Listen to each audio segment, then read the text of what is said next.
வர்மக்கலை சித்தர்கள் மனித குலத்திற்கு கொடுத்த ஒரு கொடை. மனிதர்கள், மனித குலம் நல்வாழ்வு வாழ அவர்கள் இறைஞானத்தில் வெளிப்படுத்திய ஒரு அற்புதமான கலை வர்மக்கலை. என்னுடைய விரிவு, என்னுடைய பரப்பு அளவிடற்கரியது. மிகப்பெரிய ரகசியங்களை எல்லாம் ஒரு சில புள்ளிகளில் கொண்டு வந்து காட்டி அதை உணர்த்தச் செய்தவர்கள் இந்த சித்தர் பெருமக்கள். வர்மம்னா என்ன? அது உடலில் இருக்கக்கூடிய ஒரு அற்புதமான ஆற்றல் என்று சொல்வதற்கு முன்னர் அது நம்மை சுற்றி இருக்கக்கூடிய விலங்குகள், பறவைகள், இவைகளோடு அது எப்படி இணைந்திருக்கிறது என்பதை நாம் கடந்த வாரம் அந்த வகுப்பில் பார்த்தோம். இந்த வாரமும் நாம் ஒரு வர்மம் நிச்சயமா படிக்க போகிறோம். அதற்கு முன்னால் என்ன என்றால், நம்முடைய சேலர் சுவாமிஜி அவர்கள் குறிப்பிட்டது போலவும் சுவாமி விவேகானந்தர் அவர்கள் தன்னுடைய லைஃப் டைம் ஒர்க் என்று கூறிய அந்த விஷயமும் இங்கே நினைவுபடுத்த விரும்புகிறேன். புராணங்களும் இதிகாசங்களும் எதை கூறின? இதால் ரொம்ப ஆழமா உள்ள போய் பார்த்தோம்னா அதற்குள்ளேயும் வர்மக்கலையினுடைய பல்வேறு கூறுகள் நிறைந்து காணப்பட்டிருக்கின்றன. நாம் கதைகளில் எல்லாம் கேட்டிருக்கிறோம். அதற்கும் வர்மத்திற்கும் என்ன தொடர்பு என்பது மட்டும் நமக்கு தெரியாது. சிவபெருமானுக்கும் பார்வதிக்கும் கைலாயத்தில் திருமணம். இந்தியாவில் இருக்கக்கூடிய எல்லா மாநிலங்களுக்கும் இன்விடேஷன் போயிடுச்சு. அதனால அனைவரும் ஒரே இடத்தில் போய் திரண்டு விட்டார்கள். எல்லாரும் ஒரே இடத்துல போய் சேர்றாங்க. எங்க போய் சேர்க்கிறாங்க? கைலாய மலை வடக்கு பக்கம் இருக்கிறது. வடக்கே போய் சேர்கிறார்கள். அதனால என்ன நடக்குது அப்படின்னு சொன்னா, பூமி வடக்கு பக்கம் தாழ்ந்து தென் பக்கம் உயர்ந்து விட்டது. இன்றைய அறிவியல் பார்த்தாலும் அது நமக்கு தெரியும். பூமி கோளம் 23 டிகிரி ஸ்லாண்டிங்ல இருக்கும். வடக்கை தாழ்ந்து தெற்கே உயர்ந்து இருக்கும். இந்த அறிவியலை ஒப்படுத்துவதற்கும் இந்த அறிவியலை வெளிப்படுத்துவதற்கும் அவர்கள் சொன்ன ஒரு விஷயம் சிவபெருமானுக்கும் பார்வதிக்கும் திருமணம். பூமி தாழ்ந்து விட்டது அப்படிங்கிறதுனால அதை சமப்படுத்துவதற்கு இந்தியாவில் இருக்கக்கூடிய மக்கள் தொகையினுடைய மொத்தமும் அங்கு போய் சேர்ந்தது. அந்த மக்கள் தொகையினுடைய வெயிட்டை சமப்படுத்துவதற்கு ஒரு மனிதனை தேர்ந்தெடுக்கிறார்கள். அது யார் அப்படின்னு சொன்ன அகத்தீசன். ஈசன் என்ற பட்டம் மிக குறைவான பேருக்கு தான் உண்டு. முதல்ல இருந்தது யார் அப்படின்னு சொன்னா சிவபெருமானுக்கு ஈஸ்வரன். இன்னொரு ஈஸ்வரன் இருக்கிறார், சனீஸ்வரன். அவரும் தெரியும், அது பயத்தினால வந்த பட்டம். அப்புறம் ஈஸ்வரன் பார்த்தா அகத்தீஸ்வரன். இன்னும் ஈஸ்வரன் பார்த்தா ராவணேஸ்வரன், சண்டிகேஸ்வரன். இந்த 5 பேரை தவிர வேற யாருக்குமே ஈஸ்வரன் பட்டம் இல்லை. அன்னைக்கு கிடைத்த பட்டங்களே ரொம்ப உயர்ந்த பட்டங்கள் இவைதான். அதனால சிவபெருமான் என்ன நினைக்கிறார் அப்படின்னு சொன்னா, அகத்தீசன் என்ற அந்த குள்ள முனிவன், ரொம்ப கவனமா பாருங்க, அகஸ்தியருடைய உருவமே ரொம்ப சின்ன உருவம். குள்ள முனிவரை, அவர் எங்கிருந்து பிறந்தார்? அகஸ்தியர் கரையத்தின் உள்ளிருந்து கமலமுனி என்றவருக்கு பெயர். அவருடைய வரலாறு நிச்சயமாக ஒரு கமலத்தில் இருந்து இல்ல ஒரு கமண்டலத்துக்குள் இருந்து ஒரு முனிவன் பிறந்திருக்க வாய்ப்பில்லை. அப்போ அவர்களுடைய சிந்தனை எல்லாம் வேறு ஏதோ ஒன்றை மையமாக வைத்து எழுதப்பட்டிருக்கிறார்கள். ஒரு ஒரு கமண்டலத்துள் இருந்து பிறந்த அந்த அகத்தீசனை அழைத்து, நீ தென்பகுதிக்கு சென்று பொதியில் இருந்து இந்த நிலத்தை சமப்படுத்த வேண்டும் என்று சிவபெருமான் கேட்டுக்கொள்ள, அகஸ்தியர் அங்கிருந்து பொதிய மலைக்கு வந்த உடனே பூமி சமப்பட்டது என்ற ஒரு வரலாறு. ஆனால் இன்றைக்கு பூமி கோளத்தினுடைய தன்மை பார்த்தீங்கன்னா 23 டிகிரி ஸ்லாண்டிங்ல இருக்கும். அதனால யாரெல்லாம் எப்படியெல்லாம் மக்களை ஏமாற்ற முடியுமோ அதுக்கெல்லாம் அது ஒரு வழியும் வகுத்துருச்சு. ஏன்னா தெற்க பார்த்து வாசல் வைத்து வீடு கட்டக்கூடாது, ஏன்னா தெற்கே இருப்பது யமன் திசை என்றெல்லாம் பேச ஆரம்பிச்சுட்டாங்க. அதை விட இன்னும் ரொம்ப போக போக என்ன ஆயிடுச்சுன்னா, என்னுடைய மாணவர்களே தெற்கு பக்கமே லாஃப்டே வைக்கக்கூடாதுன்னு சொல்லிட்டாங்க. ஏன்னா வச்ச பூமி இப்படி டில்ட் ஆயிருக்கல, கீழே விழுந்துரும் வச்ச பொருள்.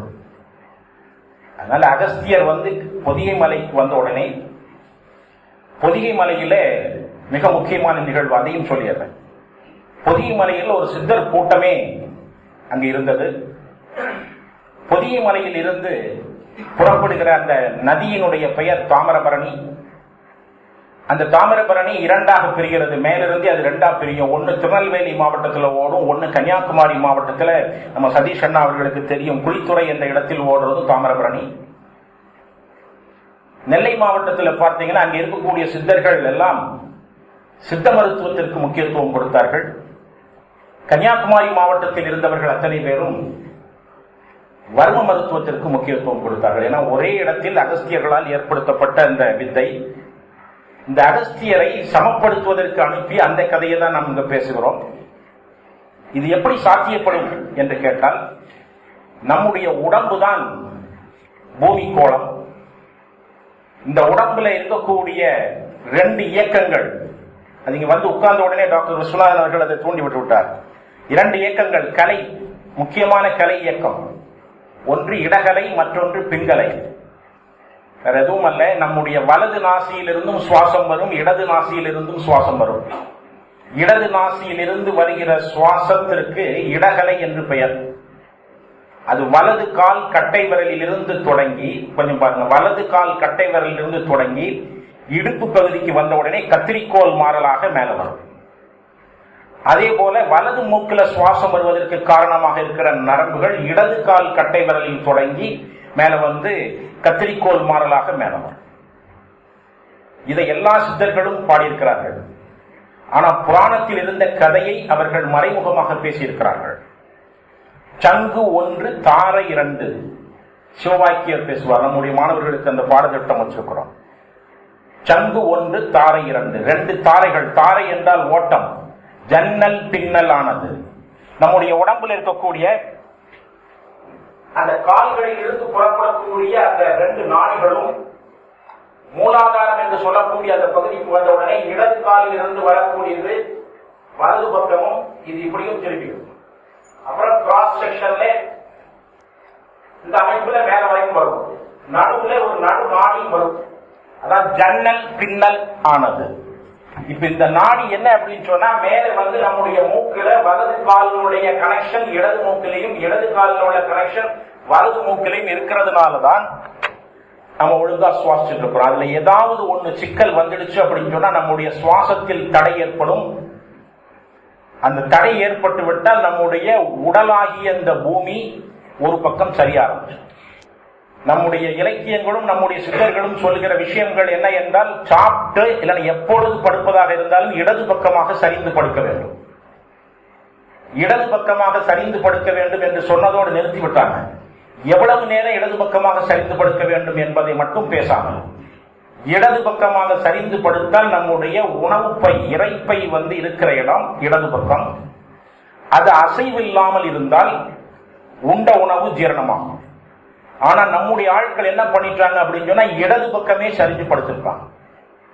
இடது பக்கமே காலை வரைக்கும் படுத்தது. ஒரு நாள் அல்ல, 2 நாள் அல்ல, வாழ்க்கையினுடைய முழு அமைப்பும் அப்படி ஒரு 10 ஆண்டுகள் இடது பக்கமே ஒருவர் படுத்தால், இடது பக்கம் நீங்க படுத்துட்டு உங்களுடைய வலது நேசல்ல கை வச்சு, மூக்கு துவாரத்துல கை வச்சு பார்த்தீங்கன்னா சுவாசம் வர ஆரம்பிச்சு.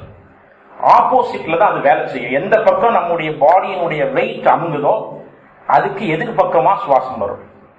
அப்படி ஒரு 10 ஆண்டு இல்ல 3 ஆண்டுகள் அப்படி நம்ம படுத்துட்டோம் அப்படின்னு சொன்னா, நம்முடைய வலது பக்கத்தில் இருக்கக்கூடிய அப்பர் பார்ட், இடுப்புக்கு மேல வலது பக்கம் எனர்ஜி அதிகமா இருக்கும், இடது பக்கம் எனர்ஜி குறைக்கும்.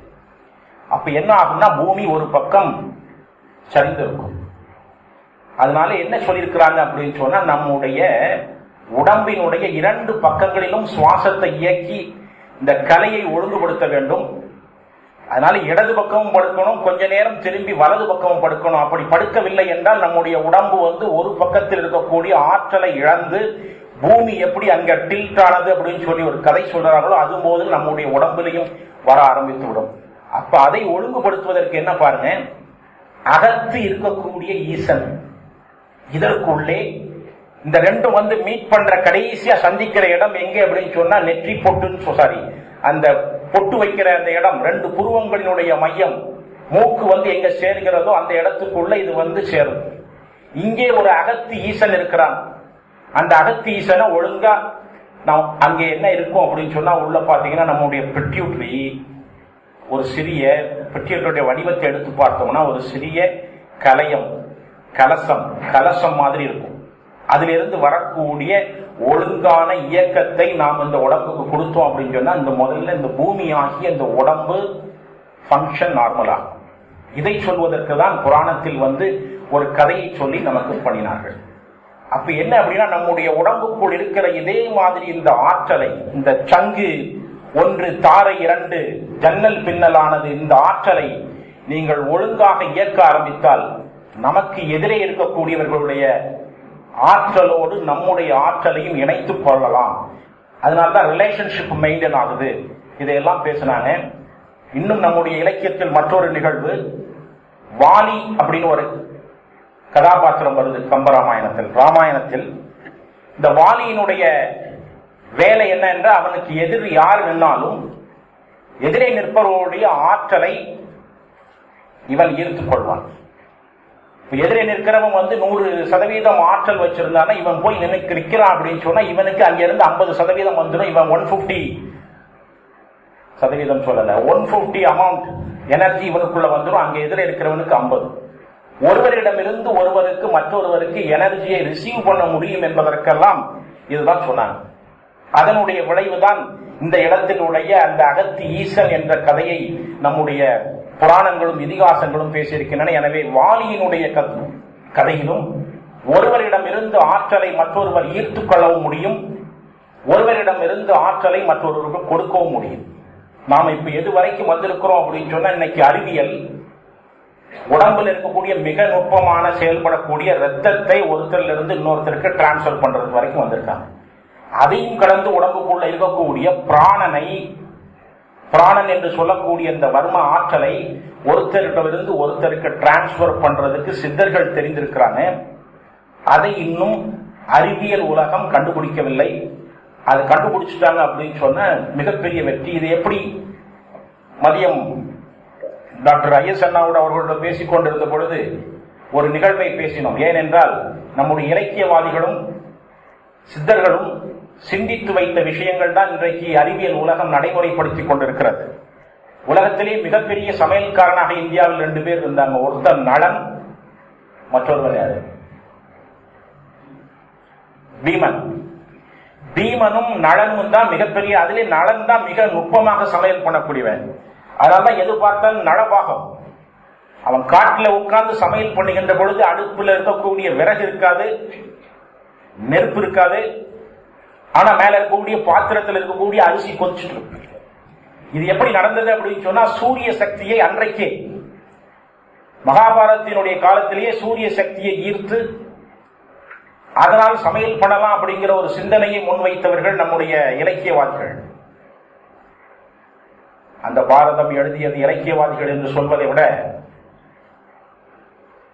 ரிஷிகள். சோ அதுதான் இன்னைக்கு நாம் வந்து அறிவியல் வடிவம் பெற்றுக் கொண்டிருக்கிறது. எனவே ஒரு காலத்தில் ஒரு மனிதனுடைய ஆற்றலை இன்னொரு மனிதனுக்கு செலுத்தக்கூடிய அறிவியல் கருவிகளையும் நாம் கண்டுபிடிப்போம். என காசியில் பேசும் புலவன் உரையை குமரியில் கேட்க ஒரு கல்வி செய்வோம் அப்படின்னு பாரதி பாடினான். அதுக்கப்புறம் தான் ரேடியோவை நமக்கு உற்பத்தி ஆகுது. எனவே ஒவ்வொருவருடைய சிந்தனையிலும் இருக்கக்கூடிய கருத்துக்கள் எல்லாம் இன்னைக்கு வலுப்பெற்று வந்து கொண்டிருக்கிறது. இது அதிநுட்பமான ஒரு விஷயங்களாக இருக்கிறது. இதுக்குள்ளே இருக்கிறது என்னன்னா சூக்குமம். இன்றைக்கு அதை பற்றி தான் பேச போகிறோம். இந்த உடம்புல 2 உடம்புகள் மிக முக்கியமான உடம்பு. ஒன்று வெளியே தெரிகிற பரு உடம்பு, மற்றொன்று உள்ளே தெரிகிற நுண்ணுடம்பு. அந்த நுண்ணுடம்புக்கு உள்ளே இயங்கக்கூடிய ஒரு இயக்கம் காரண உடம்பு. முதல் உடம்பு பரு உடம்பு, பிசிக்கல் பாடி. 2வது தெரிகிறது பார்த்தீங்க அப்படின்னு சொன்னா நுண் உடம்பு, அது விண் உடல் என்று சொல்லுவாங்க. அது ரொம்ப கண்ணுக்கு தெரியாத மிக நுட்பமாக இருக்கும். அதற்குள்ளே அதிசூக்கமாக ஒரு உடம்பு இயங்கிக் கொண்டிருக்கிறது. அதன் பெயர் காரண உடல். இந்த 3ம் தான் இந்திய தத்துவ உலகத்திலும் சரி இந்தியாவினுடைய ஆன்மீக உலகத்திலும் கிழக்கு ஆசிய நாடுகளுடைய ஆன்மீக உலகத்திலும் சரி, அதையும் கடந்து ஒரு உடம்பை பற்றி நம்முடைய சித்தர்கள் பேசியிருக்கிறாங்க. அணு உடல். அணு உடல் என்பது ஒரு உடல். அதுக்கப்புறம் இரண்டாவது உடல் காரண உடல். அணு உடல், காரண உடல். இந்த அணு உடல் மிக நுட்பமான அமைப்பு. அந்த அணு உடலினுடைய வளர்ச்சியில் தான் காரண உடல் தொடங்கும், தாயினுடைய கர்ப்பத்தில் உற்பத்தி ஆகின்ற பொழுது. அதுக்கப்புறம் நுண்ணுடல், அதுக்கப்புறம் பருவுடல்.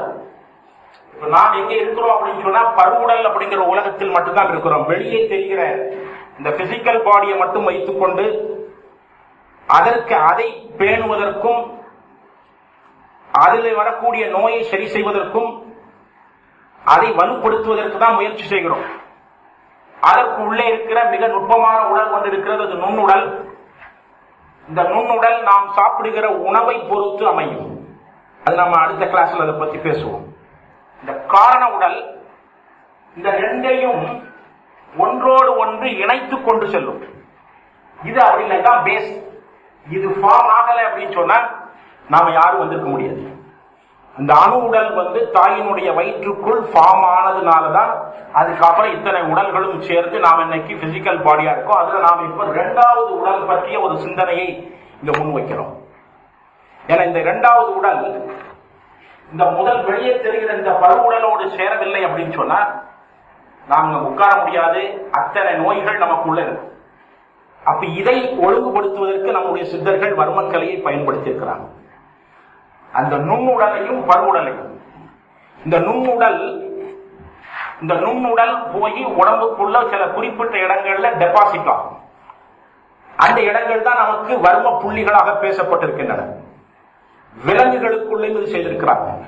எனவே நம்முடைய சித்தர்கள் என்ன பண்ணியிருக்கிறாங்க அப்படின்னு சொன்னா கண்ணுக்கு தெரியாத சூக்குமமான, இதை சூக்கும உடல் என்று வடமொழி சமஸ்கிருதத்தில் சொல்வார்கள். சூக்கும சரீரம். சூக்கும சரீரம். இந்த சூக்கும சரீரத்தை கண்டுகொள்வதற்காக பெரும் முயற்சி செய்தார்கள். சூக்கும சரீரத்தை சாதாரணமாக இருக்கக்கூடிய நம்மால் பார்க்க முடியாது. ஆனால் சித்தர் பெருமக்கள் அவர்களுடைய ஒரு மனிதனுடைய சூக்கும சரீரத்தை கண்டுகொண்டு அதை ஒழுங்குபடுத்துவதில் நம்முடைய முயற்சியை செய்திருக்கிறார்கள்.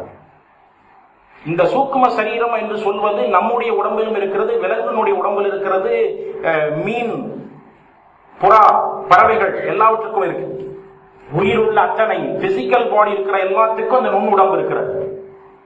அதனால சூக்கும சரீரத்தை, என்னுடைய சூக்கும சரீரத்தை இன்னொருவர் தெரிந்து கொள்ள வேண்டும், இன்னொருவருடைய சூக்கும சரீரத்தை மற்றொருவர் தெரிந்து கொள்ள வேண்டும். அதற்கு என்ன முயற்சி செய்வது? அப்பவும் இந்த ரகசியத்தை மறைத்திருக்கிறார்கள். உங்களுக்கெல்லாம் பலருக்கு தெரிந்திருக்கலாம், ஒரு சிலருக்கு தெரியாமல் இருக்கலாம். மீன்களினுடைய தலையில், சுறாமீன் என்று சொல்லக்கூடிய அந்த மீனினுடைய தலையில் பொதுவாக இருப்பது ரெண்டு கல்னா அந்த மீனுடைய ஆற்றல் எல்லாம் ஒரு குறிப்பிட்ட வயது ஆன உடனே அந்த மீனுடைய ஆற்றல் தலையில போய் 2 ஸ்டோனா மாறிடும். அந்த 2 ஸ்டோன் இருக்கிறத நம்ம ஆட்கள் யூஸ் பண்ணல. சில சுறாமீனுக்கு மட்டும் ஒரு கல் இருக்கும் தலையில். அந்த ஒரு கல்லினுடைய வேல்யூஸ நம்முடைய சித்தர்கள் தெரிந்திருக்கிறாங்க. சித்தர்களுடைய ஆராய்ச்சியை ஆராய்ச்சி மனப்பாங்கை திருப்பி பார்த்தோம் அப்படின்னு சொன்னா அது வெகு காலம் நடந்த ஒரு விஷயம். அதனால அந்த ஒற்றை சுறாமீனுடைய கல்லை எடுத்து அதை பயன்படுத்தப்படும். இது நம்முடைய சித்தர் இலக்கியங்களிலும் இருக்கிறது, இன்னைக்கு வழக்கத்திலும் இருக்கிறது. குமரி மாவட்டத்தில் ஒரு சில மீனவ குடும்பங்களில் இன்றும் அது இருக்கிறது. அந்த மீனவர்களிடம் போய் கேட்டு இப்படி ஒரு சுறாமீன் இருக்கிறதா அப்படின்னு சொல்லி கேட்டார். அவர்கள் என்ன சொன்னார்கள் என்றால், ஆமாம் இருக்கிறது, நாங்கள் அதை வலை வீசுவதில்லை. ஏன் வலை வீச மாட்டீங்க அப்படின்னு கேட்டோம். அந்த சுறாமீன் கடலுக்குள் வந்தால், அன்றைக்கு நான் பேசியது இன்றிலிருந்து ஒரு 30 ஆண்டுகளுக்கு முன்னாடி அவர்களை சந்தித்து பேசிய பொழுது, அந்த சுறாமீன் கடலுக்குள் வருகின்ற பொழுது 5 செல் டார்ச் போட்டா எவ்வளவு பவர்ஃபுல் லைட் இருக்குமோ அந்த மாதிரி அதனுடைய தலையில் இருந்து ஒரு ஒளி வரும். அது இரவாக இருந்தாலும் சரி, பகலாக இருந்தாலும் சரி, கடலுக்குள் அந்த ஒளி தெரிந்து விட்டது என்றால் உடனே நாங்க போட்ல, அன்னைக்கெல்லாம் அந்த கை துடுப்பு போட்டு போன போட், அதுலயே உட்கார்ந்து நாங்க கும்பிட்டுருவோம், அதை நாங்க வலை வீச மாட்டோம் அப்படின்னு சொன்னோம். அந்த கல்லினுடைய மகிமை என்ன அப்படின்னு சொன்னா, அந்த கல் இதுதான் சூக்குமத்தை அறிந்து கொள்ள. அந்த கல்லை எடுத்து உரசி புற்றுத்தேன் தெரியும் நினைக்கிறேன், கரையான் புற்று, கரையான் தன்னுடைய குடிசையெல்லாம் மாற்றிக்கொண்டு போனதுக்கு அப்புறம் அதுக்குள்ள பாம்பு போய் கரையானை சாப்பிட்டுட்டு வெளியே வந்துடும். அதுக்கப்புறம் அதுக்குள்ள ஒரு குறிப்பிட்ட தேனி அது போய் தேன் சேகரிக்கும். அதனால கரையான் புற்றை உடைத்து அதுக்குள்ள இருக்கக்கூடிய அந்த தேனை எடுத்து சாப்பிடுவதற்கு, அந்த தேனை சேகரிப்பதற்கு நாம போகிறோம் அப்படின்னு சொன்னா ரொம்ப கவனமாக காட்டுக்குள்ள போகணும். ஏன் அப்படின்னு சொன்னா அந்த புற்று தேனை எடுத்து சாப்பிடுவதற்கு நம்மள மாதிரி நமக்கு முன்னாடியே ஒருத்தர் உட்கார்ந்து இருப்பார். யாருன்னா கரடி. காட்டுக்குள்ள போனீங்கன்னா கரடிகளுடைய கரையான் புற்று எங்க இருக்குதோ அதுக்கு பக்கத்துல நீங்க தேடி பார்த்தா நிச்சயமா கரடியினுடைய தன்மை இருக்கும். அந்த கரடியையும் விரட்டிட்டு அந்த புற்றுத்தேனை எடுத்தோம் அப்படின்னு சொன்னா அந்த புற்றுத்தேன் என்ன நிறத்தில் இருக்கும் என்றால் கருப்பாதான். அப்ப இந்த இடத்துல மீண்டும் ஒரு கேள்வி, தேனில் இனிப்பது சிவப்போ கருப்போ? தேன்ல இனிப்பை தருவது சிவப்பு பகுதியா கருப்பு பகுதியா? நான் இப்ப சொல்றேன் இந்த கேள்வி எல்லாம் பிறகு. அப்ப அந்த கருப்பு தேன், அது கருப்பு அப்படின்னு சொன்னா நீங்க எடுக்க முடியாத அளவுக்கு மிக கட்டியாக இருக்கும். அந்த புற்றுத்தேனையும் இந்த சுறாமீனுடைய கல்லையும் உரசி நெற்றியில் திலகமிட்டால் நான் உங்களுடைய சூக்குமத்தை பார்க்கலாம், நீங்க ஏன் சூக்குமத்தை பார்க்கலாம், யார் வேணாலும் பார்க்கலாம். அந்த சூக்குமத்தில் எங்கே டிஸ்டர்பன்ஸ் இருக்கிறது என்பதை பார்த்திருக்கிறார்கள். இன்னும் அதிநுட்பமான விஷயங்கள் எல்லாம் அந்த சுறாமியின் கல்லுக்குள் இருக்கிறது. நான் அத்தனை விஷயங்களை இங்க பேசவில்லை. ஒவ்வொரு கல் 80 ஆண்டுகள் வயது முதிர்ந்த யானையை மட்டும்தான் சில முக்கியமான விஷயங்களுக்கு பயன்படுத்துவார்கள். அதுபோல முக்கியமான மந்திர தீட்சையை வாங்கணும் அப்படின்னு சொன்னா 80 ஆண்டுகள் வயது முதிர்ந்த அந்த சன்னியாசிகளிடம் போய் வாங்குவது நல்லது. அப்ப என்ன சொல்லியிருக்கிறாங்கன்னா 80 ஆண்டுகள் வயது முதிர்ந்த அந்த யானையினுடைய தந்தத்துக்குள்ள அங்கேயும் ஒரு ஆற்றல் பதிவாயிருக்கிறது. அந்த ஆற்றல் என்ன அப்படின்னா 2 தந்தத்தையும் எடுத்துட்டா உள்ள இருக்கக்கூடிய பாற்றெல்லாம் தூக்கி போட்டுட்டு போயிடுவாங்க. அதுக்கு உள்ள இருக்கக்கூடியது ஒரு மேக்னட் போர்ஸ் அதுக்குள்ள இருக்கும். அதை போய் பார்த்தோம் அப்படின்னா அது கோள வடிவத்தில் தான் இருக்கும். அந்த கோள வடிவத்தில் எந்த பக்கம் நார்த் போல் எந்த பக்கம் சவுத் போல் அப்படிங்கிறது 2 யானையினுடைய அந்த டஸ்க்குள்ள இருந்து எடுத்து அந்த 2 மணி, அதுக்கு பேர் கஜமணி, அதை அப்படி வச்சுட்டு பிடிச்சோம்னா போதும் ஆப்போசிட் திரும்பிக்கும். அப்ப என்ன அப்படின்னு சொன்னா நம்முடைய மனித உடம்புக்குள் மட்டுமல்ல விலங்குகளினுடைய உடம்புக்குள்ளும் இதெல்லாம் அமைந்திருக்கின்றன. இதெல்லாம் எங்க பார்த்தீங்க அப்படின்னு சொன்னா எல்லாம் எங்களுடைய குருநாதர்கள் வீட்டில தான். இதெல்லாம் புனிதமான பொருளாக பூஜையினுடைய பொருளாக அங்கே எடுத்து வைக்கப்பட்டிருக்கும். வேற ஒன்றும் இல்லை, அந்த யானையினுடைய டஸ்க்குள்ள இருந்து எடுத்து அந்த தந்தத்துக்குள்ள இருந்து எடுத்து அந்த அந்த மணி கஜமணியை இப்படி பிடிச்சு அசைச்சிட்டோம் அப்படின்னா அந்த டோர் ஓப்பன் ஆகும். இங்க பிடிச்சோம் அப்படின்னா அது இருக்கக்கூடிய அயன் அது கேட்ச் பண்ணிட்டு மேக்னட் எழுதும். இன்றைக்கும் இருக்கிறது உயிரோட இருக்குதுன்னா சில இதெல்லாம் மேக்னட் வெளியே வந்ததுக்கு அப்புறம் போயிடும். இன்றைக்கும் உயிரோடு வாழ். இது போல மீனுடைய அந்த கல், யானையினுடைய அந்த தந்தத்தில் இருந்து எடுக்கப்பட்ட அந்த கஜமணி, இதெல்லாம் என்ன வேலை செய்கிறது அப்படின்னு சொன்னா சூக்குமத்தை அறிந்து கொள்வதற்கு. சூக்குமத்தை அறிந்து கொள்ள ஒரு மனிதனுடைய உடலுக்குள் இருக்கக்கூடிய சூக்குமத்தில் தான் பல்வேறு விதமான ஆற்றல். அதனால் எல்லா மனிதர்களுமே ஆற்றல் மிகுந்தவர்கள். எல்லாருடைய உள்ளுக்கும் மிகுந்த ஆற்றல்கள் இருக்கின்றன. அதை தெரிந்து கொள்வதற்கு நம்முடைய சித்தர்கள் பயன்படுத்தினார். இப்ப நாம் சாதாரண மக்கள், இவர்களுக்கு என்ன, அதையும் சித்தர்கள் பேசியிருக்கிறாங்க. நம்முடைய ஜீவராசிகள் மனிதனையும் சேர்த்துதான் சொல்றோம். அன்றைக்கு தாயினுடைய மார்பில் பால் குடிப்பதற்கு காரணம் என்ன, தந்திரா டெக்ஸ்ட் சொல்லியிருக்குது, அதை பேசணும். இன்றைக்கு பாருங்க, ஜீவராசிகளில் யானை கன்று தாய் வயிற்றில் இருந்து பிறந்து ஒரு 15 நிமிஷத்துல எழுந்து நடந்துடும். குதிரை கன்று பிறந்து அதுவும் ஒரு 10 நிமிஷத்துல எழுந்து நடந்துடும். பசுவினுடைய கன்று பிறந்தாலும் அதுவும் 5 நிமிடம் இல்லைன்னா ஒரு 10 நிமிடத்துல எழுந்து நிற்கும். ஆனால் மனிதனுடைய ஆள் மட்டும்தான் பிறந்து அவன் எழுந்து நிற்கிறதுக்கு அவ்வளவு டைம். அதுக்கு அறிவியல் உலகம் என்ன சொல்லியிருக்கிறது அப்படின்னு சொன்னா, மனிதனுடைய தலையினுடைய அந்த மூளையினுடைய வெயிட் பாடியினுடைய மாசை விட அதிகம், அதனால தலை நிக்கல அப்படின்னு சொல்லி இன்னைக்கு அறிவியல் உலகம் கண்டுபிடிச்சிருக்குது. இன்னும் அடுத்த ஒரு விஷயம் என்ன அப்படின்னு சொன்னா, மற்ற விலங்குகளுக்கெல்லாம் கால்கள் பார்த்தீங்கன்னா பிளவுபட்ட கால்கள், அதனால நிக்கிறாங்க அப்படின்னு சொன்னாங்க.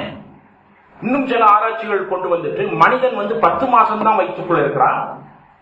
ஆனால் மற்ற விலங்குகள் பார்த்தோம் அப்படின்னு சொன்னா அதிகமான மாதங்கள் வயிற்றுக்குள், தாயினுடைய வயிற்றுக்குள் இருக்கிறதால அது நடக்கிற தன்மை பெற்றுவிட்டது. ஆனா அதெல்லாம் இல்லை. என்ன பண்ணியிருக்கிறாங்கன்னா இன்னும் அந்த ஆராய்ச்சி நடந்து கொண்டே இருக்கிறது. ஏன் மனிதனால் நிற்க முடியவில்லை? தலையினுடைய வெயிட் அதிகம், நமக்கு உள்ள இருக்கக்கூடிய மூளையினுடைய வெயிட் பாடி வெயிட்டை விட அதிகம் என்பதனால கழுத்து நிற்கவில்லை. 3 மாதம் கழுத்தை பிடிப்பதற்கு தாய்க்கு ஒரு பிராக்டிஸ் கொடுத்தாங்க. தாய்க்கு ஒரு பிராக்டிஸ ஒரு காலத்துல நம்ம ஆட்கள் பண்ணியிருக்கிறாங்க. கழுத்துக்கு பின்னாடி எப்படி கை கொடுத்து பால் ஊட்டணும். இன்றைக்கு எங்களுக்கு என்னுடைய பார்வைக்கு மிக முக்கியமான செயல் என்ன அப்படின்னு சொன்னா, இன்றைக்கு வரக்கூடிய நம்ம பெண்மணிகளுக்கு, குழந்தைகளுக்கு பால் ஊட்டவே தெரியாது. அதனால எங்க உட்கார்ந்து இருக்காங்கன்னா டிடிஓ கிட்ட உட்கார்ந்துருக்காங்க, குழந்தை பால் குடிக்க மாட்டேங்குது. அப்ப அந்த அம்மா போய் பார்த்துட்டு சொன்னாங்க, வேற ஒண்ணும் இல்லைங்க, பால் குடிக்கிற பொழுது கழுத்துக்கு பின்னாடி கை வைக்கணும், தாடையிலையும் கை வைக்கணும். தாடையினுடைய பிறந்த குழந்தையினுடைய தாடை எவ்வளவு சாஃப்டா இருக்கும், அது கொஞ்ச நேரம் சட் பண்றதுக்குள்ள அதனுடைய தன்மை, அதனுடைய வலு இழந்துவிடும். கழுத்துக்கு பின்னாடி கை வைக்கணும். கழுத்துக்கு பின்னாடினா எந்த இடத்துல கை வைக்கணும், அதுதான் நாம இப்போ படிக்க வர்றது. ஏன்னா அந்த சூக்கம் என்ன, கழுத்துல முதுகு தண்டுவடம் மொத்தம் 32 துண்டுகள், மேலே இருந்து 7வது துண்டு வரைக்கும் கழுத்து இருக்கு. அந்த 7வது வெர்டிபிராவும் முதுகெலும்பினுடைய முதல் இந்த 7வது வெர்டிபிராவை C7 cervical 7th bone அப்படின்னு சொல்றாங்க. முதுகு தண்டுவடம் தொடங்குறது thoracic 1. இந்த ரெண்டும் மீட் பண்ற அந்த பிளேஸ் தான் நாம் இப்ப இங்க பேச வர்றோம். இந்த இடத்துல கையை வைத்து தாய் பால் ஊட்டுகின்ற பொழுது ஒரு குழந்தையினுடைய உடம்புக்குள்ள ஸ்தூலமும் சூக்குமமும் சேரும் என்பது ஐதீகம். ஐதீகம் அல்ல, அதுதான் அவர்களுடைய சயின்ஸ். அந்த இதை கொடுக்க ஏன்னா மனித பிறப்பு தான் முக்தி அடைவதற்குரிய பிறப்பு என்பதை எல்லா ஆன்மீகவாதிகளும் பேசியிருக்கிறாங்க. ஸ்தூல சூக்குமம் இணையாமல் நிச்சயமாக முக்தியை அடைய முடியாது என்பதனாலதான் இந்த இடத்துக்கு மிக முக்கியம். வேற ஒண்ணு இல்ல, கழுத்தை கீழே குனிஞ்சிட்டோம் அப்படின்னு சொன்ன அந்த இடத்துல ப்ராமினண்டா ஒரு போன் தூக்கலாக தெரியும். அப்படி கழுத்தை குனிஞ்சாலே இது தெரியும். அந்த இடத்தை தான் நாம இப்ப இங்க பேசிக் கொண்டிருக்கிறோம். இந்த இடத்துக்கு மற்றொரு பெயர் என்ன தெரியுமா? பொன்ஞட்டி. பொன்ஞட்டினா கோல்டன் பாண்டேஜ். அங்க ஒரு கோல்டன் பாண்டேஜ் இருக்கு. இதை நாம் தினமும் போற்ற வேண்டும் என்பது நம்முடைய சித்தர்களுடைய நோக்கம். நாம் அந்த கிளாஸ்ல பேசணும், அங்கே யாரும் பலர் வரவில்லை. விபூதியை போட்டு நெத்தியில பட்டையெல்லாம் அடிச்சுட்டு இங்க ஒரு இடத்துல தொட்டிருப்பாங்க மேல. அதுக்கு காரணம் என்ன அப்படின்னு சொன்னா, இது பொன்ஞட்டி. பொன்ஞட்டிங்கிற வார்த்தை தந்திரா டெக்ஸ்ட்ல தான் இருக்கும், தாந்திரிக்ல இருக்கும், தாந்திரிக டெக்ஸ்டுக்குள்ளதான் இருக்கும் பொன்ஞட்டின்னு. வர்ம நூலுக்குள்ள இந்த ஜங்ஷனுடைய பெயர் என்ன அப்படின்னு சொன்னா சரமுடிச்சு. சரமுடிச்சுங்கிற ஒரு இடத்துல நாம இப்ப இங்க சந்திக்கிறோம். சரமுடிச்சினுடைய வேலை என்ன? சரம் என்றால் என்ன அப்படின்னு சொன்னா, சரம்னா என்னன்னா நம்ம ஆள் உட்கார்ந்துட்டு இப்ப வலது சரம் ஓடுது, இடது சரம் ஓடுதுன்னு சொல்லிட்டு வேலையை பார்க்கணும். சரம் என்பது அது அல்ல.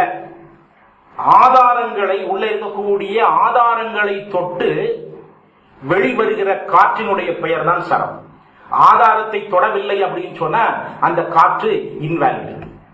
நம்முடைய உடம்புக்குள்ள இருக்கக்கூடிய ஆதாரங்கள் என்ன அப்படிங்கிறது தெரியும். மூலாதாரம், அப்புறம் சுவாதிஷ்டானம், அப்புறம் மணிபூரகம். நாம் கீழே ரிவர்ஸ்ல வரோம். அநாதகம், விசுத்தி, ஆகினை, அப்புறம் மேல தலையில துரியம். நாம ஒரு நாளைக்கு எத்தனை சுவாசம் எடுக்கிறோம் யாருக்கு தெரியும்? 21,600 சுவாசம்.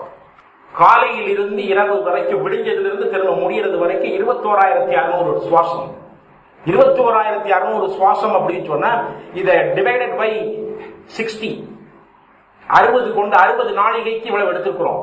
அப்போ ஒரு நாளிகை 24 மினிட்ஸ். 24 மினிட்ஸ்க்கு எவ்வளவு அப்படின்னு சொன்னா 360 ஏகதேசம். அதான் வரும்னு நினைக்கிறேன் டிவைட் பண்ணா. அப்ப 24 இன்னும் அதை மைனஸ் பண்ணீங்க அப்படின்னு சொன்னா ஒரு நிமிடத்துக்கு நாம 15 சுவாசம் எடுக்கிறோம். இந்த 15 சுவாசமும் லங்ஸுக்கு மட்டும் போறதில்லை. மூலாதாரத்துக்கு ஒரு நாளைக்கு 600 சுவாசம் வரும். சுவாதிஷ்டானத்துக்கு 6000 சுவாசம் வரும். மணிபூரகத்துக்கு 6000 சுவாசம். அநாதகத்துக்கு 6000 சுவாசம். விசுத்திக்கு 1000 சுவாசம். ஆகினைக்கு 1000 சுவாசம். துரியத்துக்கு 1000 சுவாசம். டோட்டலா 21,600 சுவாசம். இந்த சுவாசங்கள்ல நாம எப்படியெல்லாம் வேஸ்ட் பண்றோம் அப்படின்னு சொன்னா, வேகமா கத்தி பேசுறதுனால வேஸ்ட், முதல் வேஸ்ட். அப்புறம் நாம டென்ஷன் ஆகிறதுனால வேஸ்ட். நாம கத்தி பேசுறதுல வேஸ்ட், டென்ஷன் ஆகுறதுல வேஸ்ட். நம்முடைய ஆக்சிஜன் கரெக்டா உள்ள போய் இந்த மூலாதாரத்துக்கு 600 சுவாசம் போகிறத கிட்டத்தட்ட 160 சுவாசத்தை நாம் டெய்லி வேஸ்ட் பண்றோம்னு சொல்லி அன்னைக்கு அவங்க பிக்ஸ் பண்ணிட்டாங்க சித்தர்கள். இந்த மூலாதாரத்துக்கு எப்படி சுவாசம் போகும், எப்ப போகும்னா காலையில பிரம்ம முகூர்த்தத்துல தான் அது போகும். அதனால ஏர்லி மார்னிங் எந்திரிச்சு உட்கார்ந்து பூஜை பண்ணுங்க, தியானத்தை பண்ணுங்க, ஏர்லி மார்னிங் ரிசர்ச் பண்ணுங்க அப்படின்னு சொல்லி ரிசர்ச் எங்க யூனிவர்சிட்டியில வரும். கேரள பல்கலைக்கழகத்தில் என்னுடைய பேராசிரியர் பேசுகின்ற பொழுது அதிகாலையில் எந்திரிச்சு உட்கார்ந்து பாருங்க.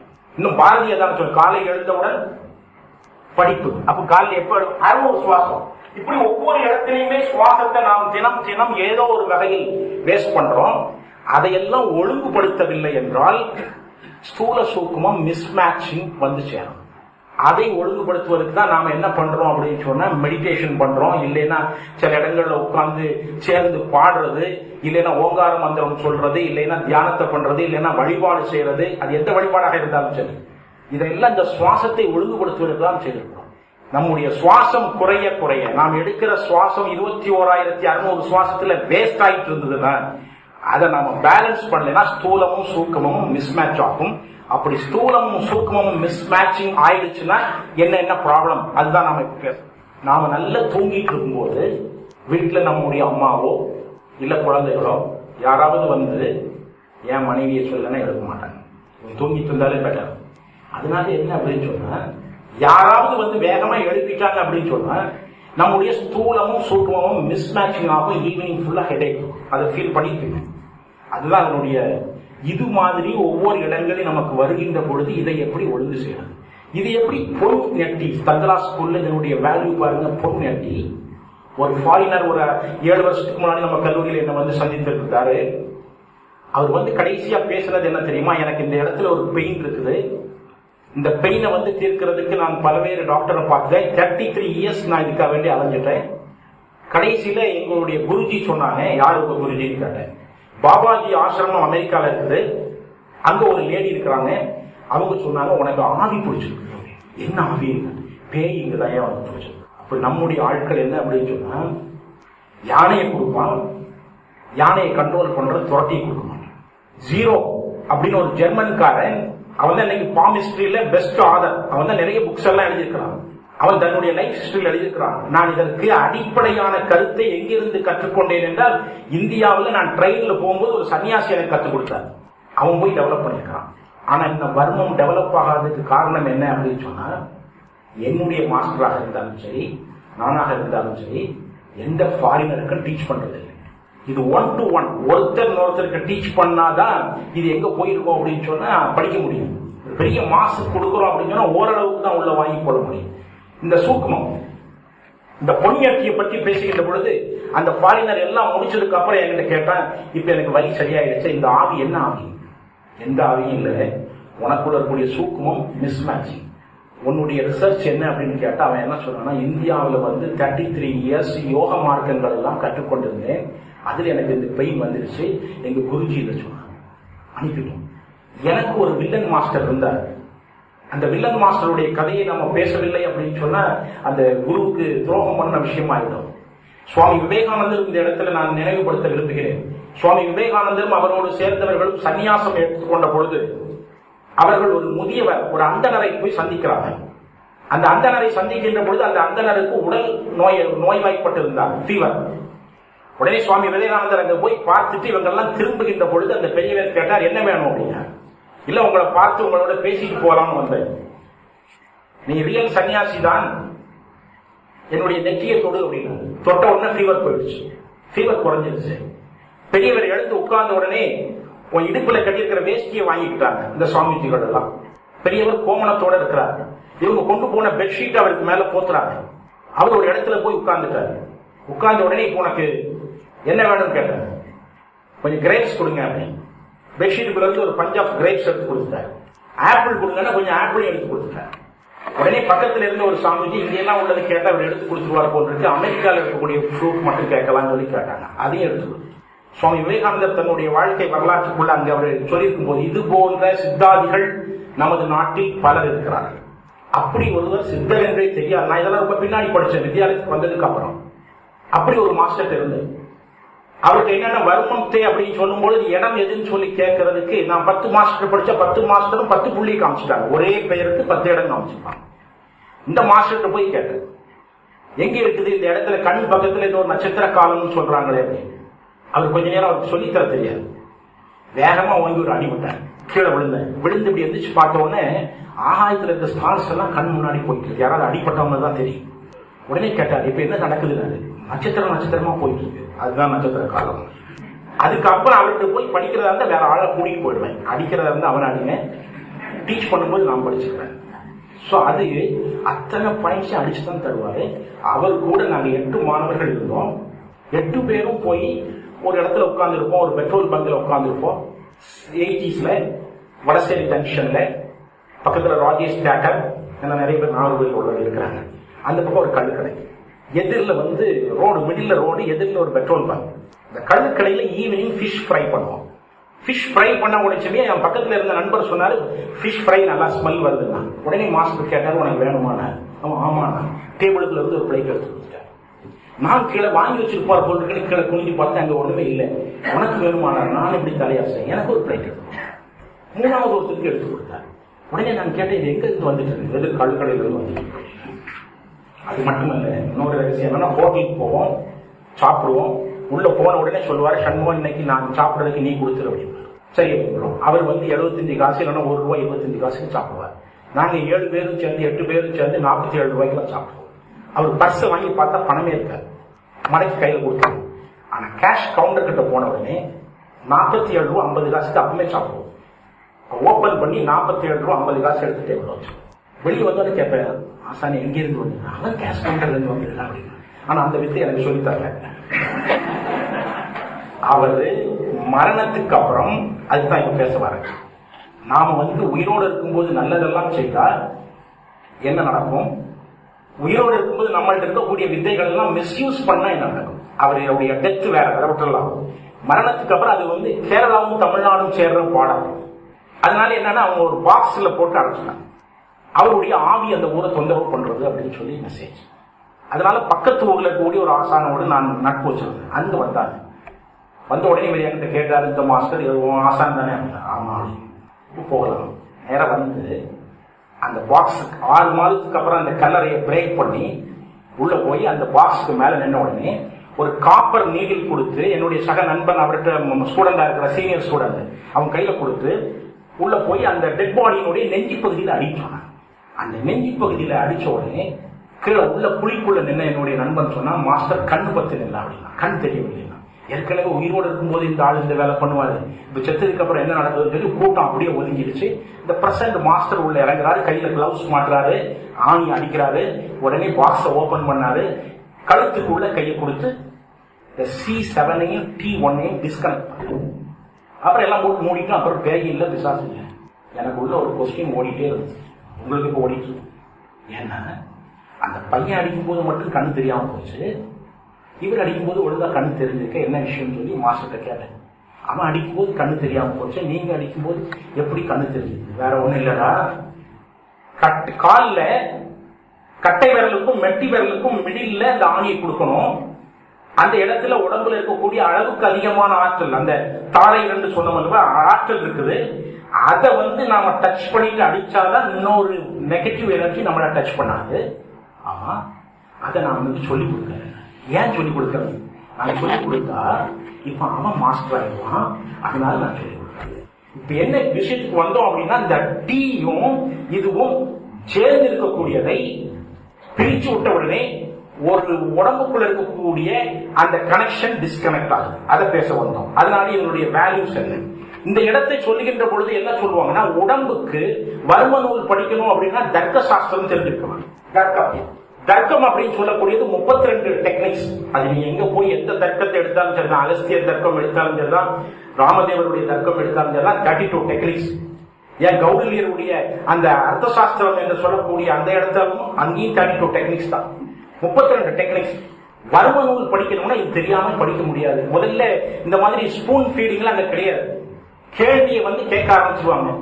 சூரியனை காட்டிலும் பிரகாசமான உறுப்பு இதுதான் முதல் கேள்வி.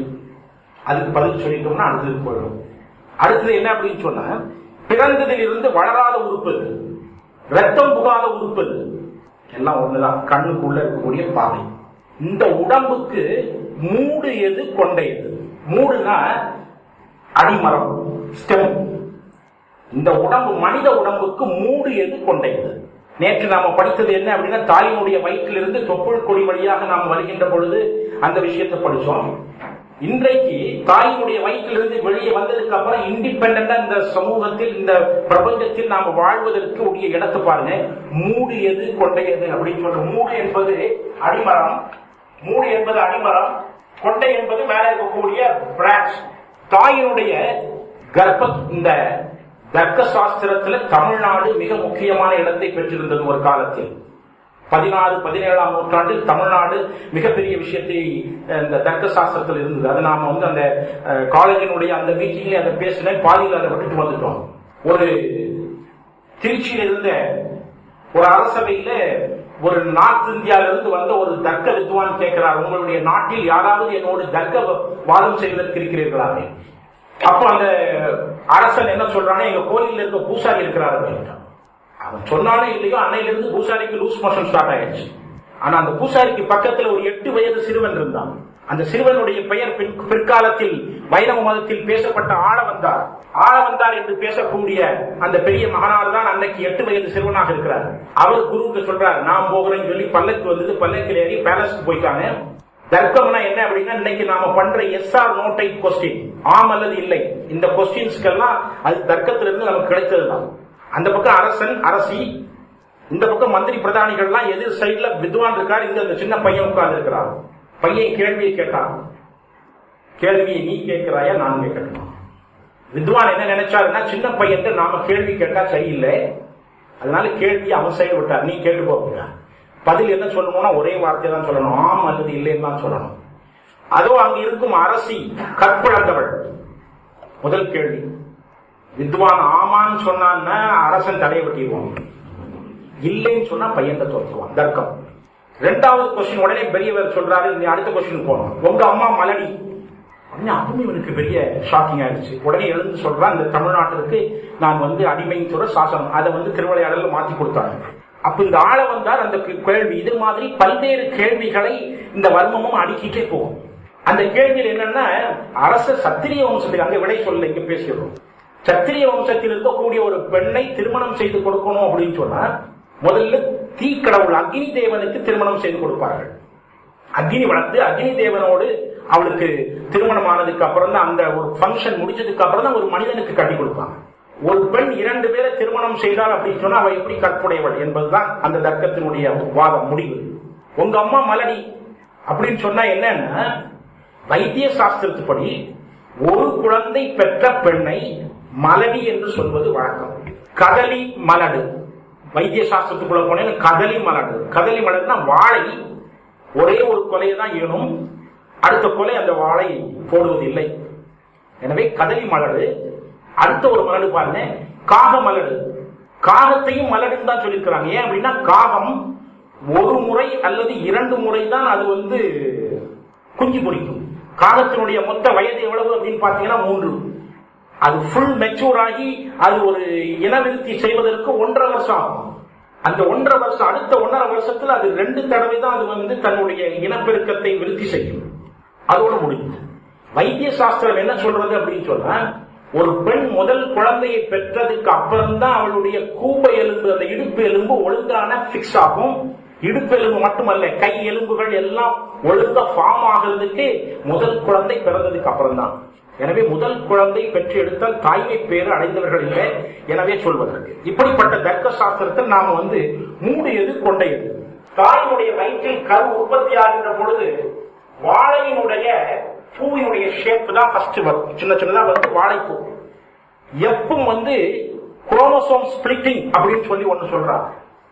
அதுல வரும்போதுதான் என்ன அப்படின்னு சொன்னா, மேலையும் இந்த வாழைப்பூ மாதிரி இருக்கக்கூடிய கரு 2ஆ பிரிக்கும். இந்த இடம் எந்த இடத்துல அது குரோமோசோம் ஸ்பிளிட் ஆகுதோ அந்த இடம் தான் நாம இன்னைக்கு சொல்ற கழுத்து.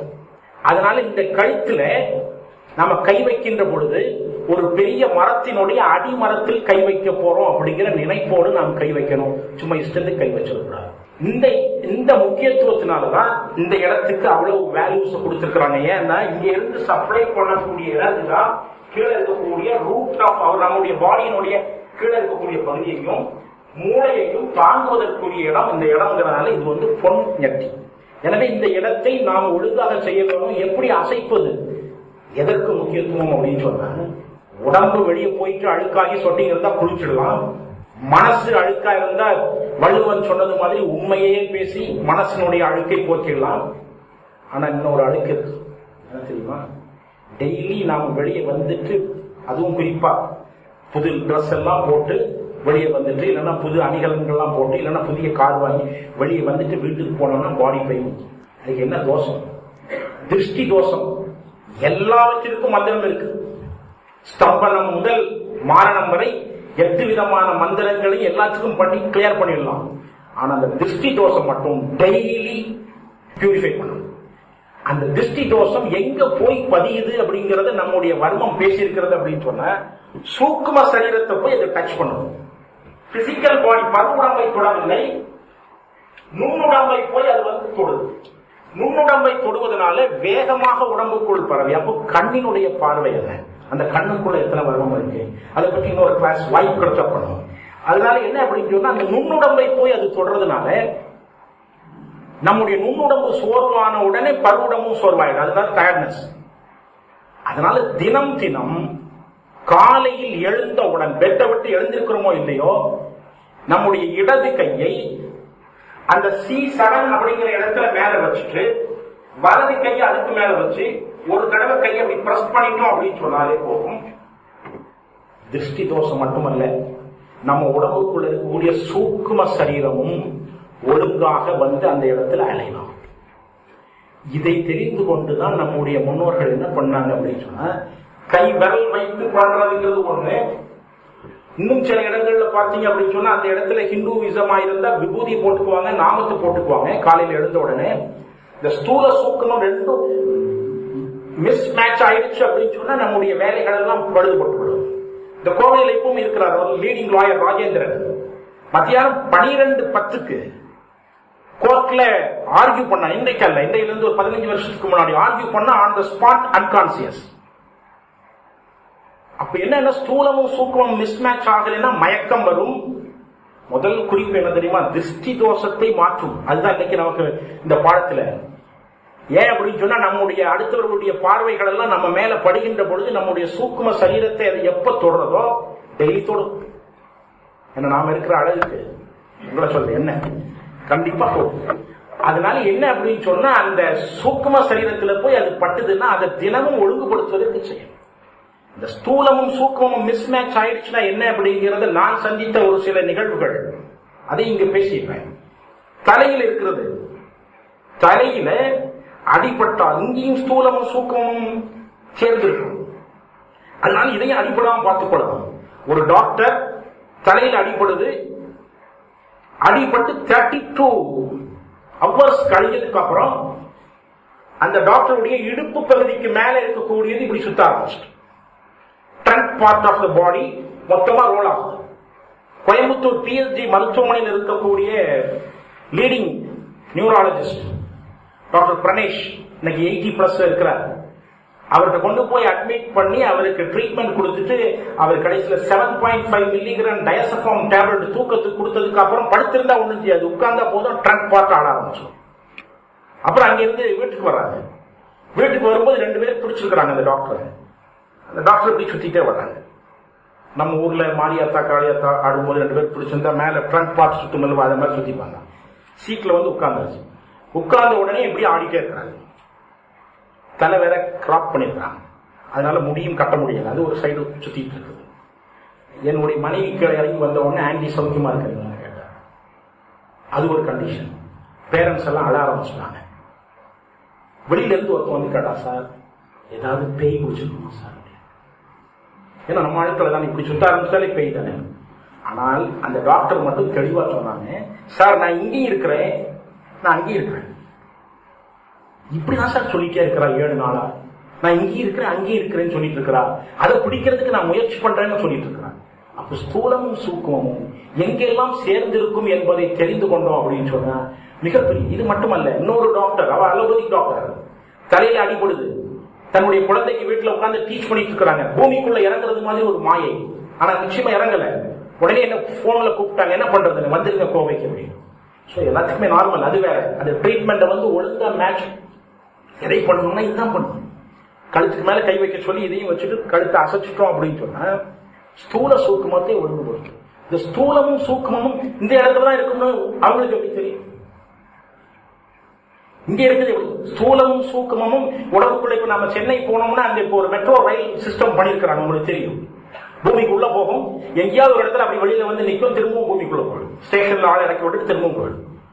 அது மாதிரி இந்த உடம்புக்குள்ள இருக்கக்கூடிய சூக்குமம் ஏதோ ஒரு இடத்துல கிட்டத்தட்ட பல்வேறு, ஒரு 48 இடங்கள் வச்சுக்கலாம், 48 இடங்கள் அது வெளிவரும். இது எப்படி வந்து சேரும் அப்படிங்கிறதுக்கு இந்தியாவினுடைய மொழி அமைப்பு தான் அதுக்கு பேசப்பட்டிருக்கிறது. தொல்காப்பியம் அப்படின்னு சொல்லி தமிழ்ல ஒரு நூல் இருக்கு. இது நம்முடைய தமிழ் படித்த பெரும்பாலும் ஸ்காலர்ஸ்க்கு அது என்னன்னா காப்பியம் முடிதுவார். அதனால என்ன பண்ணிட்டு இருக்கிறோம் அப்படின்னு சொன்னா அது ஒரு இலக்கியம் நினைச்ச ஆட்கள் நிறைய இருக்கிறாங்க. அது இலக்கண நூல். அந்த இலக்கண நூல்ல இந்த சிஸ்டத்தை எப்படி சொல்லியிருக்கிறாங்க பாருங்க. சமணர்களுக்கு இந்த கோட்பாடோடு நிறைய தொடர்பு. தொல்காப்பியம் சமணர்களுடைய இது என்ன எழுத்து? இக், மெய் எழுத்து. இந்த மெய் எழுத்தோட இது என்ன எழுத்து?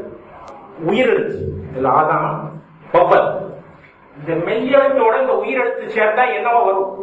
உயிர்மெய். உயிர்மெய்யும் சேர்ந்ததான நம்ம உடம்பு. இப்ப உயிர்மெய்யும் இந்த மெய் எழுத்து கூட இந்த உயிர் எழுத்து போய் சேர்றது அப்படின்னு சொன்னா இந்த உயிர் இந்த மெய்யும் எதனுடைய வடிவத்தில் வரும்? எந்த வடிவத்தில் வரும்? மெய்யின் வடிவத்தில் வரும். இப்ப என்ன அப்படின்னா இந்த மெய்யெழுத்து எப்படி இருக்கோ இதுக்கு உள்ள இதனுடைய ஒலியும் சேர்ந்து இருக்குது. அதுபோல இந்த மனித உடம்பு, என்னுடைய உடம்பு எப்படி இருக்குமோ அதுக்குள்ள என்னுடைய சூக்ம சரீரத்தினுடைய தன்மை சேர்ந்திருக்கும். இதையெல்லாம் தெரிந்து கொண்டு இதை பேசினாங்க.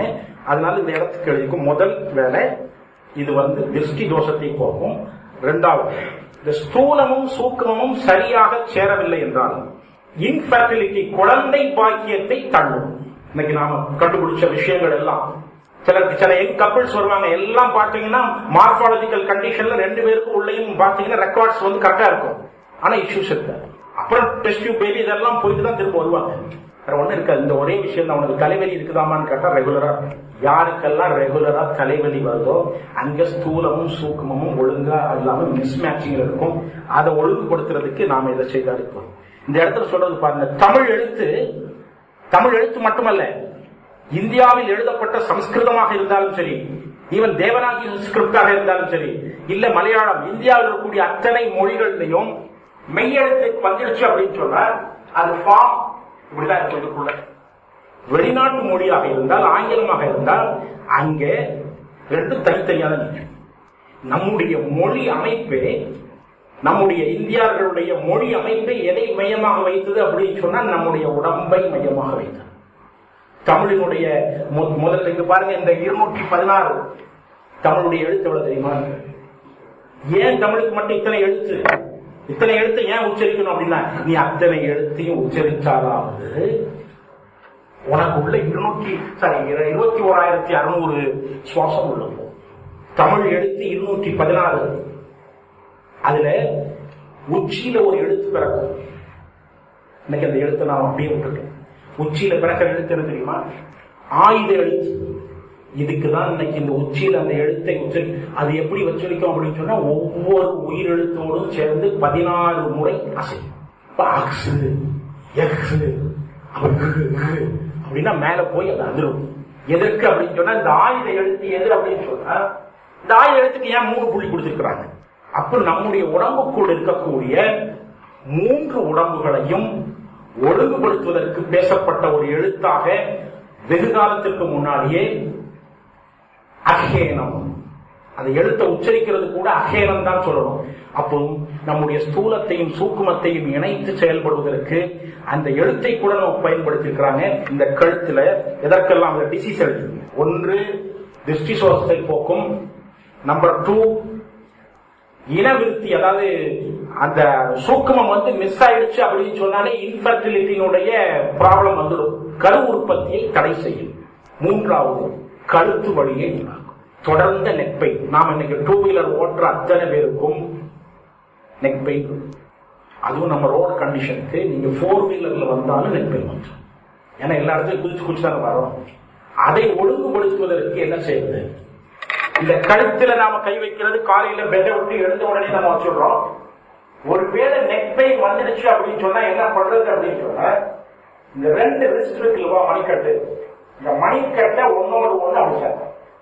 இந்த மணிக்கட்டை ஒன்னோடு ஒண்ணு சேர்த்துட்டு கையை வந்து ஃப்ரீ பண்றோம். ஃபிங்கரிங்க வந்து ஃப்ரீ பண்ணி கழுத்தை இடது பக்கமும் அப்புறம் ஸ்ட்ரைட்டா கொண்டு வந்து வலது பக்கமும் அப்புறம் ஸ்ட்ரைட்டா வந்ததுக்கு அப்புறம் தான் கையை கை சேர்க்கிறதுல மற்றொரு விஷயம், இந்த 2 வெள்ளை பகுதி இருக்குல்வா, இந்த 2 போய் சேர்க்கக்கூடாது. Wrist, inside wrist. அதை என்ன பண்ணுவோம் அப்படின்னு சொன்னா, முழங்கையை அப்படி சேர்த்துட்டு இது வரைக்கும், முழங்கையை சேர்த்து இது வரைக்கும் முடிச்சு அதுக்கப்புறம் 2 சைடும் திருப்பிட்டு ஸ்ட்ரைட்டா வந்ததுக்கு அப்புறம் கையை. இது எங்கெல்லாம் பண்ணிருக்கிறாங்க அப்படின்னு சொன்னா, நம்முடைய பரதநாட்டியத்துல ஸ்டேஜில் வரக்கூடிய நம்முடைய பரத கலைஞர்கள், அது குழந்தைகளா இருந்தாலும் சரி பெரியவங்களா இருந்தாலும் சரி, வந்து வணக்கம் பண்ணுகின்ற பொழுது அப்ப என்ன அப்படின்னு சொன்னா, சாதாரண ஒரு விஷயத்தை எத்தனை கலைகளுக்குள்ள கொண்டு போய் சேர்த்திருக்கிறாங்க. அந்த உடல் நல்லா இருக்கணும். சிலப்பதிகாரத்தில் அடியாருக்கு நல்லா உரையை எடுத்து பார்த்தீங்கன்னா அங்க தெரியும். அந்த ஸ்டேஜுக்கு வரக்கூடியவங்க 23 விதமான அஞ்சலியை செலுத்துவாங்க. இந்த கையை சேர்த்து இப்படி விரல் விரிச்சிட்டோம் அப்படின்னா பதுமாஞ்சலி, அப்புறம் கையை ஒன்னோடு ஒண்ணு இப்படி திருப்பிட்டோம் அப்படின்னு சொன்னா சம்புடக அஞ்சலி, அப்படி 23 அஞ்சலி. இதுக்கு 2 கையையும் இப்படி சேர்த்து கொண்டு வந்தா கடகம் போட்டுருக்கோங்களோ, அதனால இதுக்கு பேர் கடகாஞ்சலி. நமக்கு அத்தனையும் விட்டுட்டு நாம இன்னைக்கு என்ன பண்ணிருக்கோம்னா, ஒரே அஞ்சலி, இறுதி அஞ்சலி மட்டும்தான் நாம வச்சிருக்கிறோம். எல்லா அஞ்சலி நம்மளை விட்டு போயிடுச்சு. அதனால அட்லீஸ்ட் என்ன, கடவுளை கையெடுத்து கும்பிடுறோம். இதுக்கு நாம நாளைக்கு பேசுவோம். 2 கையையும் மேட்ச் பண்ணிட்டோம்னா போதும். இங்க இருக்கக்கூடிய ஸ்தூலமும் சூக்குமும் ஒழுங்காகும். இந்த ஸ்தூலத்தையும் சூக்குமத்தையும் ஒழுங்குபடுத்துறதுக்கு தான் நாம வந்து என்ன பண்ணிருக்கிறோம்னா ருத்ராட்சம் போட்டிருக்கிறோம். ருத்ராட்சம், கிறிஸ்டினா இருந்தா ரோசரி, அந்த ஜபமாலை, இஸ்லாமா இருந்தா ஜபமாலை, இதெல்லாம் இங்க போடுறது என்ன அப்படின்னு சொன்னா, ஏதாவது ஒரு நேரம் அதை உருட்டி அந்த ஸ்தூல சூக்குமத்தை ஒழுங்குபடுத்திடும். நம்ம ஆள் கல்யாண வீட்டுக்கு போன நான் ரொம்ப நாள் யோசிச்சு, எதுக்குடா கல்யாண வீட்டுல மட்டும் மாலையை போடுறான் அப்படின்னு சொன்னா, கல்யாண வீட்டுல மாலையை போட்டு அந்த இடத்துல போய் அழுத்தி அப்போ மாதிரி இவன் ஸ்தூலமும் சுக்கமும் ஒழுங்கா இருந்து தாலியை கட்டணும். இல்லைன்னா எனக்கு தெரியாது நம்ம ஆள் சொல்லிடுவான். 2 பேருக்கும் போட்டு ஏன் இந்த அதே போல இந்த கையில பாருங்க, கோயிலுக்கு கொடியேற்றாங்க அப்படின்னு சொன்னாலும் கோயிலுக்கு என்ன சொல்றாங்க, அந்த பூச்சாக்குறது அப்படிங்கிற கோயம்புத்தூர் வழக்கு. அங்க இருந்த கையில ஒரு காப்பு கட்டுவாங்க. என்ன சொல்லுவாங்க, கங்கணம். இந்த கங்கணம் கட்டுறது எந்த கயிறுல கட்டுவாங்க? மஞ்சள் கயிறுல. மஞ்சளுக்கு என்ன வேல்யூ தெரியுமா? பெண்டனம்னா பைண்டிங். ஊற மட்டுமல்ல, இவன் உடம்புல இன்றையில இருந்து கொடியேற்றி திருவிழா முடியுது வரைக்கும் ஸ்தூல சூக்கமும் ஒழுங்கா இருக்க. நம்மளால பிரிச்சுவான்ல, தேவையில்லாத விஷயத்தை போட்டா ஸ்தூல வெளியே தான் நிற்கும். அதனால இவன் பிரிச்சிடக்கூடாது அப்படிங்கிறதுக்கு இவனுக்கு பைண்டிங் போட்டு இவனுக்கு கையை கட்டிடுவான். அப்ப ஒவ்வொரு இடத்திலையும் நம்முடைய கலாச்சாரத்துல மேரேஜ் பங்கனா இருந்தாலும் சரிதான், முதல் நாள் நைட்டு பையனுக்கு கையிலையும் கட்டி அந்த பொண்ணு கையிலையும் கட்டிடுவாங்க. 2 பேரும் உட்காருங்க, கேம்பஸ் விட்டு வெளியே போக கூடாது, ஸ்தூல சூக்கமும் பிரியக்கூடாது. இதற்கெல்லாம் சேர்ந்துதான் நம்ம வந்து ஒரு பெரும் முயற்சியை பண்ணியிருக்கிறோம். அப்படிப்பட்ட ஒரு இதுல மிக முக்கியமான ஒரு வர்ம புள்ளி எது அப்படின்னா, இந்த சரமுடிச்சு. இதை தினம் நாம இருக்கிறோமா, நமக்குள்ள நாம இருக்கிறோமா என்பதை தெரிந்து கொள்வதற்கு அட்லீஸ்ட் தொட்டு பார்ப்போம். 2 கையும் வச்சு பிடிச்சுக்குவோம். அது மறந்துட்டோமா, வெளியில இறங்கும் போது நம்முடைய பைக்கை ஸ்டார்ட் பண்ணும்போது எல்லாரும் வச்சிருப்போமே, இல்லைன்னா சைக்கிள் ஓட்டுருவோமே, இந்த இடத்தை அப்படி தொட்டு ஒரு தடவை அசைச்சிட்டோம்னா ஸ்தூலமும் சூக்கமும் ஒழுங்காக இணையும் என்று கூறி இந்த வகுப்பை எழுப்பத்தாயிற்று.